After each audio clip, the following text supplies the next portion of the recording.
तुम्हें मनुष्य का जो देह मिला, यह केवल कृपा से मिला है। विशेष कृपा यह हो गई कि मनुष्य देह में तुम्हें सत्संग मिल गया। लेकिन कितने लोग हैं इस समय, कितने लोग सत्संग सुन रहे हैं? विचार करके देखो। 135-40 करोड़ जनसंख्या हमारे भारत की ही है। कितने लोग हैं? 1500 लोग होंगे, 2000 होंगे। कितने लोग सुन रहे हैं? कितना अहोभाग्य है। इस समय हम भगवत चर्चा सुन रहे हैं यमुना जी के पावन पुलिन पे बैठकर। यही यमुना प्रवाहित होती थी। ये पुलिन है जहां पर बैठे हो, यमुना जी की धारा यही बहती थी परिक्रमा मार्ग में। कालीदय में देखो सीढ़ियां बनी हुई, यहीं से यमुना जी, ये कालीदय जो कुंड है ये यमुना जी का ही किनारे, जहां बैठे यमुना की धारा में। अब यमुना जी थोड़ा साइड में हो गई। हमें वृंदावन में प्रिया प्रीतम की महान कृपा भरे सत्संग सुनने को मिल रहा है। ये विशेष कृपा। इस पर भी विशेष कृपा कि हमारी बुद्धि भजन करने के लिए, सब कुछ त्यागने के लिए तैयार है। विशिष्ट कृपा, हमारी बुद्धि अब कह रही कि छोड़ो सब कुछ, भजन में लगो, भजन में लगो। इस शुभ अवसर को हाथ से मत जाने देना, नहीं तो कृपा का अपमान करने वाला केवल पछताता ही पछताता है। ये अहेतुकी कृपा हो गई है। तुम बड़े भाग्यवान हो। अगर तुम्हारा मन श्री प्रिया प्रीतम के भजन में लग रहा है तो तुमसे बड़ा कोई राजा नहीं है। दुखी मत हो। और जिनका भजन में मन नहीं लगा, भोगों में लगे, उनसे बड़ा कोई कंगाल नहीं। चाहे कोई कितना भी बड़ा धनी जमींदार, चाहे जितना बड़ा पदाधिकारी हो, यदि भगवान से विमुख है, धर्म से विमुख है, अधर्माचरण करता है और खूब ऐश्वर्य वैभव, उससे बड़ा कोई भिखारी नहीं, क्योंकि हाथ में कुछ नहीं लगेगा पाप के सिवा। आज तुम्हारा वास कमजोर है, तुम्हारे खान पान की व्यवस्था कमजोर है, तुम्हारा कोई साथ नहीं दे रहा है, संपत्ति भी नहीं है, लेकिन तुम प्रिया प्रीतम का नाम जब कर रहे हो तो कह रहे तुमसे बड़ा कोई राजा नहीं है। तुम बहुत बड़े धनी हो। देख लेना समय पर जब ये फसल अपना रंग दिखाएगी। भजन में तुम्हें कुछ त्याग करने के लिए हम नहीं कह रहे हैं। तुम जो काम करते हो धर्म पूर्वक करो, जो काम करते हो प्रभु को समर्पित कर दो और नाम जप करते रहो। शरीर को सेवा का साधन बना दो, मन को सुमिरन में लगा दो। आप देख लेना, अगर अहंकार नहीं करोगे तो तुम्हारा बेड़ा पार हो जाएगा। शरीर को सेवा में लगा दो, जो कर्म करते हो धर्म पूर्वक करो, उनको प्रभु को समर्पित कर दो और नाम जप करो। और अहंकार नहीं करोगे तो बहुत जल्दी तुम ज्ञान को प्राप्त हो जाओगे। तुम्हारे हृदय में ज्ञान प्रकाश हो जाएगा तो अहंकार नष्ट हो जाएगा। अहंकार नष्ट होते ही भगवत तत्व का बोध हो जाता है। देखो, तुम्हें कहीं भागने की जरूरत नहीं है। मन की दिशा जो भोगों की तरफ है उसे मोड़ करके प्रभु की तरफ लगानी है। तुम्हें जो ही प्रभु की तरफ अपने मन को, अपने मुख को मोड़ा तो बिना साधन किए करोड़ों जन्मों के पाप नष्ट हो जाते हैं। सन्मुख हो ही जीव मोहि जब ही, जन्म कोटि अघ नाशो तब ही। जो ही जीव भगवान के सन्मुख हुआ, मन को मोड़कर प्रभु की तरफ किया, राधा राधा, करोड़ों जन्मों के पाप नष्ट होने लगते हैं। जिनका भोगों की ओर मन है, चिंता शोक भय दुख जन्म मृत्यु ये नहीं हटेगा। चाहे जितना रुपया जमा कर लो, चाहे जितना भोग भोग लो, चिंता शोक भय मृत्यु ये तुम्हें सताते रहेंगे। नरक के निंदनीय गर्त में तुम्हें गिरना पड़ेगा, महान दुख भोगना पड़ेगा। इसलिए तुम पर भगवान की कृपा हो गई है। मनुष्य शरीर, सत्संग, भजन की महिमा। अब आप अपने ऊपर कृपा कर लो कि भजन में मन को लगाओ। विश्वास करो, अपने को जो भजन में लगाता है मानो पग पग पर अपनी सुरक्षा कर रहा है, पग पग पर अपने को सुख की तरफ ले जा रहा है। और जो अपने मन इंद्रियों को भोगों में लगा रहा है तो पग पग पर अपने को फंसा रहा है, वो दुख भोगने की तरफ जा रहा है। देखो, भगवत कृपा बरस रही है, सब तरफ से कृपा बरस रही है। तुम्हारे ऊपर अपार कृपा हो गई है। बस तुम इस कृपा का परिचय करो और इस कृपा के परिचय को प्राप्त करके डूब जाओ। हमारे ऊपर अपार कृपा श्री जी की। भगवत प्राप्ति के लिए ये बहुत अनिवार्य है कि इस कृपा का आदर करो। जो जो आपके ऊपर कृपा हुई उसको वर्ण करो। कितनी कृपा। ये देखो, वृंदावन में बैठ करके भगवत चर्चा, कथन, श्रवण, नाम कीर्तन, पद गायन, संत दर्शन, भगवत दर्शन, कितना सौभाग्य। जगत को सुधारने वाली बात भी अपने मन में मत लाओ।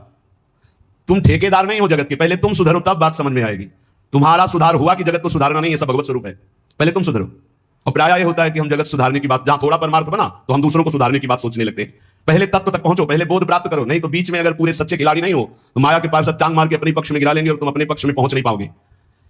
इस जगत को प्रभु स्वरूप समझो और अपने आप को प्रभु के चरणों में न्यौछावर करके चुपचाप दीन बन के अपने को छुपाते हुए दीन बंधु के सुमिरन में खो जाओ। जो थोड़ी भक्ति करके लोगों में परिचय बनाना शुरू कर देते हैं कि मैं भगत हूं, मैं अमुक अनुष्ठान कर रहा हूं, मैं अमुक अमुक साधना कर रहा हूं, बिकने लगते हैं। याद रखो, वो प्रभु की प्राप्ति के पथ से बहुत ही भटक जाते हैं। प्रभु के प्रेम रंग को प्राप्त करने के लिए जब तक भगवत प्राप्ति ना हो जाए तब तक परिचय को छुपा के रखना चाहिए। अपना परिचय कोई ना जान पावे कि मैं कौन हूं, क्या हूं, कैसा हूं। जितना तुम परिचय छुपाओगे अपना, उतना परिचय प्रभु अपना प्रकाशित कर देंगे आपके सामने। और जितना आप अपना परिचय बढ़ाओगे उतने प्रभु अपना परिचय छुपाते चले जाएंगे। सिद्धांत को समझ लो। जितना आपका परिचय छुपेगा उतने आप अपना परिचय प्रकाशित कर देंगे, और जितना आप अपना परिचय प्रकाशित करेंगे उतने आप अपना परिचय छुपा लेंगे। प्रभु, याद रखो, तुम्हारे ऊपर कृपा निरंतर बरस रही है। कृपा चारों तरफ से घेरे हुए है। कोई क्षण भी ऐसा ना जाए जिसमें तुम कृपा सिंधु प्रभु का विस्मरण कर दो। स्मरण परायण रहे, एक भी क्षण स्मरण के बिना ना जाए। कोई भी क्षण ऐसा नहीं जिसमें तुम विस्मरण करो। सावधान, तुम्हारे ऊपर अपार कृपा है। इसी जन्म में भगवत प्राप्ति कर लो। हम 40 वर्ष की स्मृति को देख करके कह रहे हैं, क्योंकि खास स्मृति जो जागृत हुई इसमें बड़ा परिवर्तन, 40 वर्ष में बड़ा परिवर्तन। आगे अगले जन्म में क्या हमको भजन करने के लिए अवसर मिलेगा पता नहीं, कितना विघ्न आ जाएगा। इसलिए तुम वंचित न रह जाओ भगवत प्राप्ति से, नहीं तो बहुत दुख भोगना पड़ेगा। तुम अपनी प्यारी से प्यारी वस्तु जो है, प्यारे से प्यारे जो संबंध है, उनमें झांक कर देखो। प्यार है तो प्रभु से है।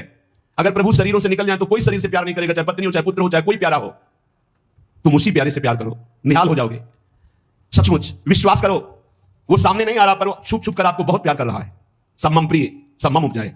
सच्ची सच्ची सच्ची बहुत प्यार करते हैं प्रभु, बहुत प्यार करते हैं प्रियाजू अपने लोगों को। अहेतुकी कृपा, हमारा प्यार देखो क्या है, ईमानदारी से देखो, 100 में 1% प्यार नहीं प्रिया प्रीतम के प्रति, और उनका 100 का 100% हमारे प्रति प्यार है। देख लो कहां हम कौन है, कैसे हैं, आज भी कैसे हैं, और उनकी कृपा कहां बैठा ले, क्या कर रही कृपा उनकी, कितना हम कर रहे हैं तो बुरा ही कर रहे हैं, और वो कर रहे हैं तो कृपा ही कृपा कर रहे हैं। हम सोना बिगाड़न को तो सोना समारन को तो ही मोई परी होड़। जब ये बात हम देखते हैं तो रोना आता है, कहां उनकी अपार कृपा और कहां हमारी नीचता।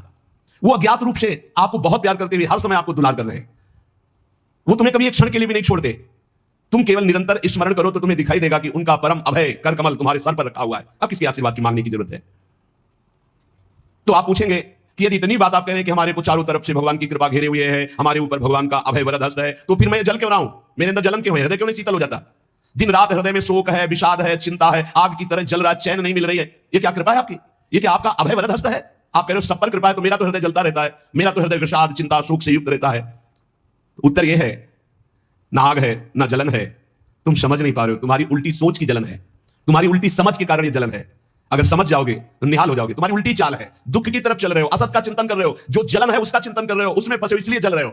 क्या होगा इतनी संपत्ति से, क्या होगा इतना हो जाए तो? आज तक कोई ऐसा मिला हो कि हाथ उठा के भगवान से कह दिया हो कि बस अब मत देना, संपत्ति हमारे लिए पर्याप्त है? कभी नहीं। 100 तो हजार, हजार तो लाख, लाख तो 10 लाख, 10 लाख तो करोड़, करोड़ तो अरब, अरब से खराब, कितना मर जाओगे, एक चवन्नी तुम्हारे हाथ नहीं जाएगी, 25 पैसे हाथ नहीं जाएंगे। बस ये सोच तुम्हें नरक ले जाएगी, तुम्हारी दुर्गति कर देगी। ये तुम्हारे जलन का कारण है। जलन का कारण भगवान नहीं है, जलन का कारण और कोई व्यक्ति नहीं है, जलन का कारण आपकी सोच है, आपका चिंतन है, आपका भाव है। इसी भाव को, जो मलिन भाव है, भगवत भाव में लगा दो, अभी आनंद में डूब जाओगे। आपका चिंतन।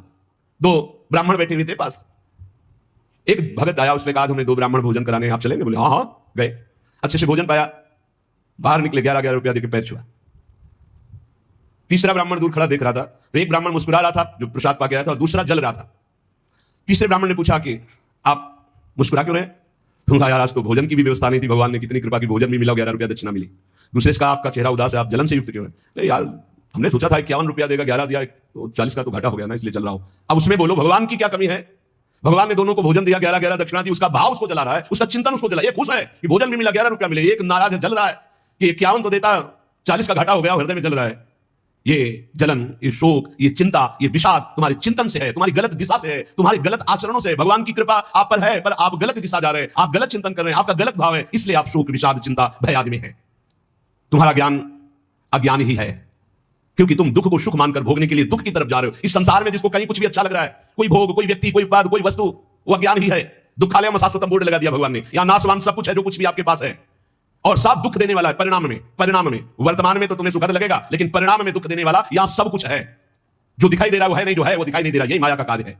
इसलिए तुम्हारी सुख की कामना तुम्हें दुख दे रही है। तुम्हारे हृदय में जो ये भाव बैठ गया है कि हम रुपया से, पद से, भोगों से, नाना प्रकार की सामग्री अगर हम मन चाही मिल जाए तो मैं सुखी हो जाऊं, कभी सुखी नहीं होगे। अगर मिल भी जाए तो कभी सुखी नहीं हो सकते, क्योंकि तब लग कुशल न जीव को सपने हो मन विश्राम, जब लग भजत न राम को शोक धाम तज काम। जब तक शोकों के धाम कामनाओं का त्याग कर भगवान का भजन नहीं होगा, तब तक शांति नहीं मिल सकती स्वप्न में भी मन को।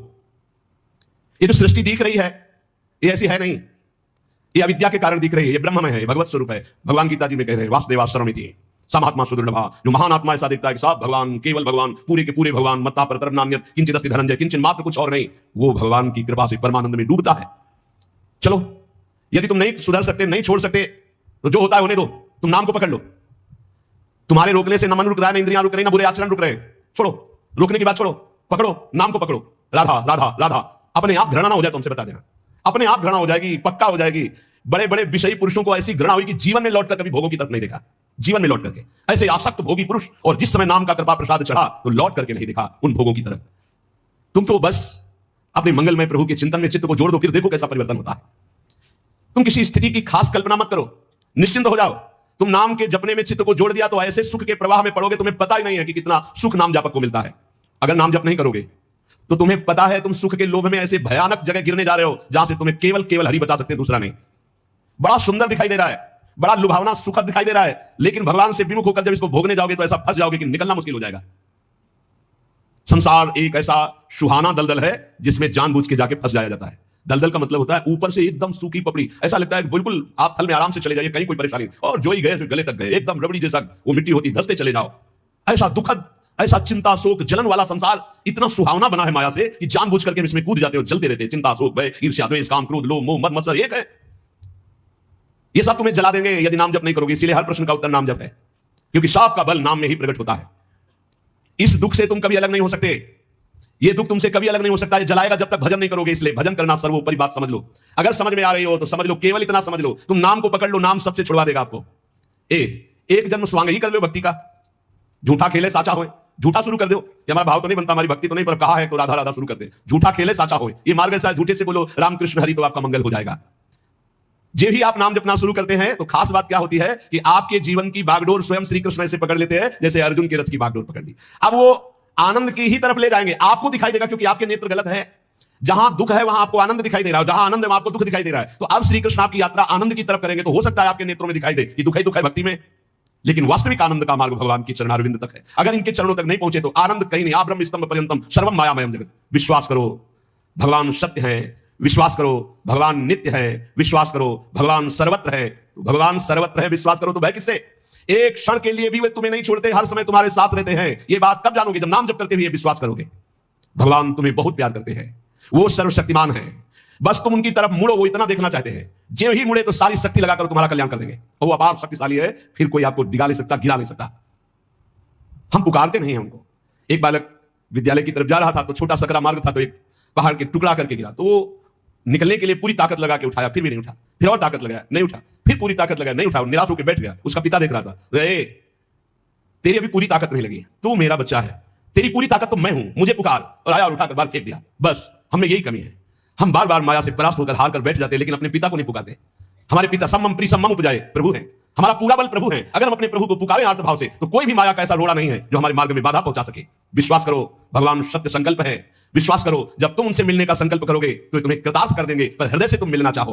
तुम उन्हें चाहोगे तो तुम्हारी क्षुद्रता, तुम्हारे पाप, तुम्हारे ताप, तुम्हारी कलुषित जड़ मति मन, ये सब निर्मल हो जाएंगे। यदि तुम उन्हें चाहोगे तो तुम्हारी दरिद्रता नष्ट हो जाएगी। तुम विशाल हृदय वाले परम पवित्र दिव्य चिन्मय मन से उन चिदानंद प्रभु का अनुभव करोगे। अतः तुम केवल उनकी चाह करने के लिए नाम जप करो, तभी ये चाह पैदा होगी, तभी ये चाह टिकेगी। तुम कृतकृत्य हो जाओगे, महान बन जाओगे। ये भिखारीपना छोड़ो कि तुम्हें कोई और सुख दे सकता है, नहीं। ये अनित्य नाशवान संसार में नाशवान भोगों में लगे हुए तुम्हारी मांग पूरी नहीं कर सकते। तुम्हारी मांग अविनाशी परमात्मा से पूर्ण होगी। अनेक जन्म व्यतीत हो गए, अभी तक परमात्मा से नहीं मांगा। बोले नहीं, हम तो कई बार मंदिर में मांगे हैं। नहीं, ये मांग नहीं सुनी जाती, ये मांग नहीं सुनी जाती। हम तुम्हें बता रहे मांग कहां से होती है। जब नाम जप करते हुए आर्त भाव से प्रभु से कहोगे, प्रभु मुझे पता नहीं क्या सत्य है क्या असत्य है, मेरा मन नाना प्रकार के भोगों को मांगता है, बस ये जीवन आपको समर्पित है जिसमें हमारा मंगल हो आपका। अब ये मांग सुनी जाएगी, अब इस मांग में विधान बनेगा और आपका एक मार्ग खुलेगा भगवत शरणागति का, और आप दौड़ पड़ेंगे परमानंद के मार्ग में। ये भोगों की मांग मांगने वाले भगवान ज्यादा नहीं देखते। या तो उतना अनुष्ठान करो तो बात सुन लेंगे, नहीं देखते। ये सब मायाकृत भोगों की मांग तो कर्मानुसार शुभ कर्म के फल स्वरूप मिलेगी। ये बाजार है, ऐसे फ्री मिलने वाली नहीं। करोड़पति बनने के लिए तुम्हें साधना करनी पड़ेगी, तुम्हें अशुभों का नाश करके पुण्य एकत्रित करना पड़ेगा। और भगवान की प्राप्ति के लिए अगर आर्त भाव से भगवान को पुकारो, नाम जप करो, सब मंगल हो जाएगा। और भगवान मिल गए तो ये माया रचित संसार तो उनके एक संकल्प से प्रकट हुआ है। पक्का समझ लो, श्रद्धा करो या ना करो, हमारी बात को खुल के समझ लो। आप समझते हो मंदिर में जाए मांगे बात पूरी हो जाएगी, नहीं होगी, लिख लो। ऐसे खिलवाड़ नहीं है कि हो जाएगी। पत्नी की प्राप्ति करनी थी तो करदम जी ने 10,000 वर्ष तपस्या की, तब पत्नी प्राप्त हुई। आप देखो ना, कोई भी उपाय। जब पुत्र नहीं हो रहा था दशरथ जी के, तो वशिष्ठ जी के यहां जाकर के प्रार्थना की, महाराज पूरी अयोध्या सुनी सुनी लग रही, बिना संतान के आगे चक्रवर्ती सम्राट पर बैठने वाला कोई अधिकारी नहीं दिखाई दे रहा। तब श्रृंगी ऋषि वशिष्ठ बुलावा, श्रृंगी ऋषि को बुलाया, भारी अनुष्ठान किया गया पुत्रष्टि यज्ञ का। और उसी यज्ञ में श्री भगवान की प्रादुर्भाव होने का संयोग बना, खीर प्रकट हुई और उसे विभाजित किया गया। 4 पुत्र हुए, भगवान श्री राम, लक्ष्मण, शत्रुघ्न, भरत जी। क्या अद्भुत तो अनुष्ठान भगवान ने दिखाया। आप इतिहास पढ़कर देखो, शास्त्र पढ़कर देखो, कामना के लिए तब किया गया है, कामना के लिए उस प्रकार के शुभ अनुष्ठान किए गए। और अगर निष्काम भाव से भगवान की आराधना करो तो योगक्षेमम वहाम्यहम्, मांगना नहीं पड़ेगा, आगे से आगे व्यवस्था करते जाएंगे, आगे से आगे व्यवस्था करते जाएंगे। तुम्हें कैसे बतावे, पग पग पर उनकी कृपा ऐसे बरसती चली जाती। कैसे कैसे बताए, जहां ऐसा कैसे होगा, ये हमारे सामने प्रश्न आया कि उसका उत्तर उसके पास पहुंच जाता। हो गया, ये हो गया। प्रश्न हुआ कैसे होगा, और वो हो गया।